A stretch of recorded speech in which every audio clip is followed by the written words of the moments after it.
दोस्तों भोजपुरी इंडस्ट्री के trending star कहे जाने वाले खेसारी लाल यादव का जो गाना आया था दरदिया, इस सॉन्ग को लेकर ही बहुत विवाद चल रहा है। दोस्तों इस गाने पर देखिए 5 मिलियन व्यूज यहाँ पर देखिए 5 घंटे पहले था, लेकिन अभी देखिए कितना व्यूज है और इसको लेकर क्या क्या हुआ चलिए आपको बताते हैं। जैसे कि इस गाने का नाम हो जाता है दरदिया, और इस गाने को बहुत सारे लोग अश्लील बोलने लगे और इस कारण इस पे बहुत सारा विवाद भी बढ़ा। देखिए अभी 5.2 यहाँ पर मिलियन हो गया व्यूज। और दोस्तों इस गाने को लेकर देखिए न्यूज़ बनाना शुरू हो गया है, बहुत सारे लोग न्यूज़ बना रहे हैं। और चलिए दोस्तों आपको बताते हैं कि इस पर मगहिया जॉन ने क्या बोला। दोस्तों यहाँ पर देखिए मगहिया जॉन का आईडी खोल देते हैं, यहाँ पर दिखा दे रहे हैं आपको मगहिया जवान।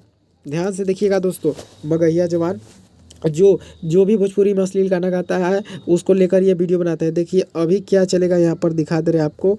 अभी देखिए इस पर अभी इन्होंने वीडियो नहीं डाला, हो सकता है शाम को डाले या कल डाले। दोस्तों मगहिया जॉन हर अश्लील गाने को लेकर टारगेट करते हैं और ये गाना अश्लील नहीं है शायद, इसलिए ये वीडियो नहीं बनाए। इस पे आपकी क्या राय? अगर आपने ये गाना सुना है तो आपको कैसा लगा कमेंट में जरूर बताइए। हमको तो ये गाना अच्छा लगा।